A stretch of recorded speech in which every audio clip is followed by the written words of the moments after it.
बोलिए नंद नंदन भगवान की जय।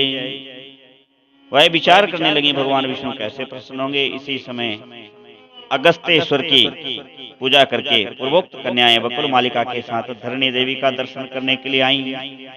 महारानी धरणी ने घर पर पधारे हुए ब्राह्मणों को उत्तम भोजन दे उनका स्वागत सत्कार करके वस्त्र आभूषण सहित पर्याप्त दक्षिणा दी और मनोरथ सिद्धि के लिए आशीर्वाद लेकर उन सबको विदा किया। तत्पश्चात वहां आई हुई मनस्वी कन्याओं से पूछा कि बताओ ये श्रेष्ठ कन्या कौन है, तुम लोगों से इसके साथ कहाँ संवाद हुआ, संबंध हुआ और राजभवन में ये किस लिए पधारी है? मुझे तो ये कोई पूजनीय देवी प्रतीत होती है। कन्याएं बोली महारानी, यह देवी वास्तव में दिव्यांगना है और किसी कार्य से आपके पास आई है। देवालय में भगवान शंकर के समीप हम लोगों से तो ये मिली, वहां रुद्राभिषेक चल रहा था और हमारे पूछने पर इन्होंने इतना ही बताया कि मैं पूजनीय महारानी जी से मिलने आई हूं। तब हमने कहा कि आप हमारे ही साथ चलें, हम महारानी की दासियां हैं और अभी राजमहल में चलेंगी। अब आप ही पूछें महारानी, इनके आगमन का उद्देश्य क्या है? तब धरणी देवी ने पूछा कि तुम कहां से आई हो और मुझसे क्या काम है, सच सच बताओ। बकुल मालिका बोली महारानी, मैं वेंकटाचल से आई हूँ, मेरा नाम बकुल मालिका है। हमारे स्वामी भगवान नारायण सदा श्री वेंकटाचल में निवास करते हैं। एक दिन वे हंस के समान श्वेत और मन के समान वेगशाली अश्व पर सवार होकर के और वन में एक वन से दूसरे वन में विचरते हुए अरणी नदी के तट पर आ पहुंचे और वहां घोड़े से उतर कर वे उस नदी के सुंदर तट पर भ्रमण करने लगे। उसी समय उन्होंने फूल तोड़ते हुए कुछ सुंदरी कन्याओं को देखा। उनके बीच में एक तनवंगी कन्या थी जो साक्षात लक्ष्मी जी के समान स्वर्ण गौरी एवं अत्यंत मनोहर थी और उस कन्या के प्रति भगवान का मन अनुरक्त हो गया। उसे प्राप्त करने की इच्छा से श्री हरि ने उन कन्याओं से पूछा कि यह सुंदरी कुमारी कौन है?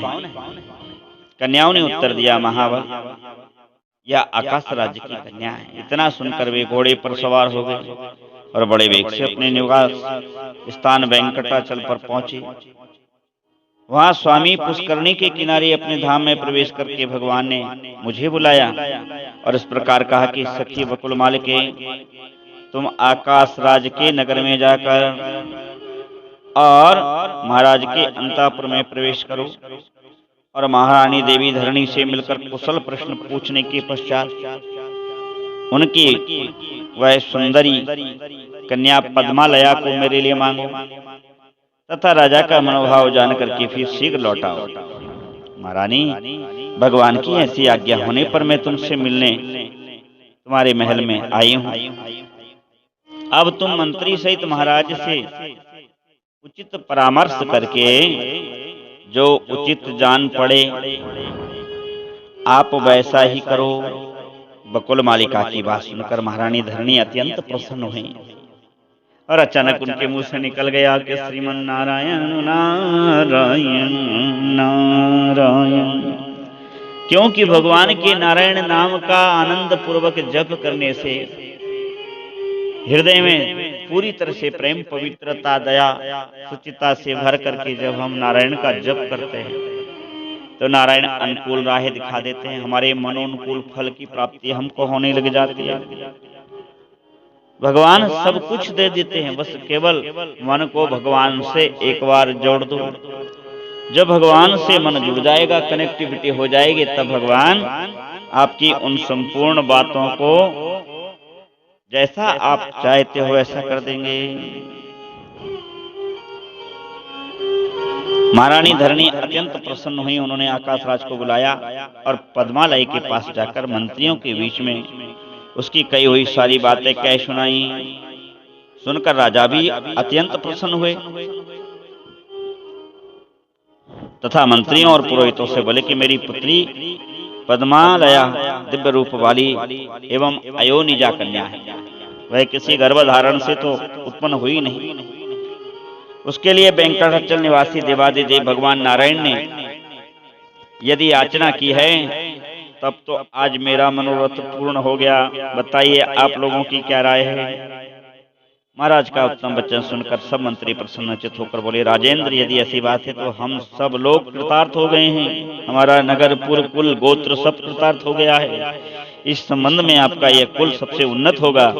आपकी अनुपम कन्या साक्षात भगवती लक्ष्मी के साथ आनंद पूर्वक रहेगी। आप इसे देवादिदेव सारंग धनुषधारी परमात्मा विष्णु को समर्पित करें। यह शोभामय वसंत ऋतु है, इसमें शुभ कार्यों का अनुष्ठान शीघ्र कर डालना चाहिए। बृहस्पति जी को बुलाकर आप विवाह के लिए लग्न निश्चित करें। अब जरा देखें। तदंतर बहुत अच्छा कहकर आकाशराज ने देवलोक से बृहस्पति जी को बुलाया और वर कन्या के विवाह के लिए लग्न पूछा।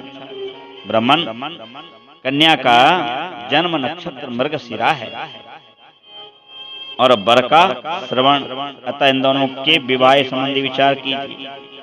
तब बृहस्पति ने कहा कि वर और कन्या दोनों के सुख की वृद्धि के लिए ज्योतिषियों ने उत्तरा फाल्गुनी नक्षत्र को सर्वश्रेष्ठ माना है।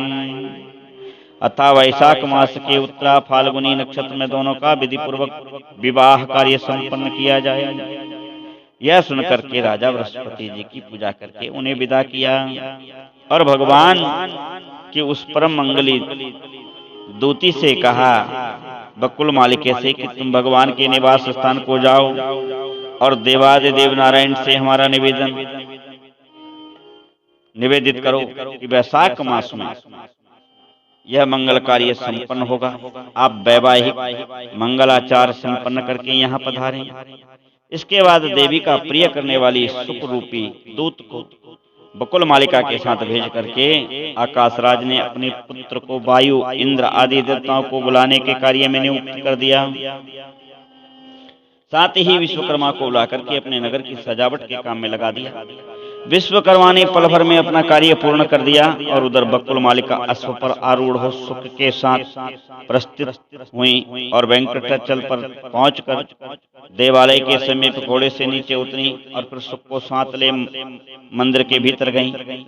वहां सुंदर नेत्रों वाले भगवान नारायण को लक्ष्मी जी के साथ रत्न सिंहासन पर विराजमान देख प्रणाम करके प्रसन्नता पूर्वक बोली, प्रभु वहां का कार्य तो मैंने पूर्ण कर लिया है। उधर से मांगलिक वार्ता का समाचार लेकर के यह सुख आया है। तब भगवान की आज्ञा पाकर सुख ने उन्हें प्रणाम किया और इस प्रकार कहा कि माधव, भूमि कन्या पद्मावती आपके पास यह संदेश भेजी है कि मुझे अंगीकार कीजिए। रमापते में आपके ही नाम लेती हूँ, आपका ही स्मरण करती हूँ, आपके ही स्वरूप को सदा ध्यान में रख करके स्मरण करती रहती हूँ। हे मधुसूदन, आपकी प्रसन्नता के लिए ही मैं ये सब कार्य करती हूँ। मेरे इस काम में पिता और माता की भी सम्मति है। देवेश मुझ पर कृपा करके मुझे अंगीकार कर लीजिएगा।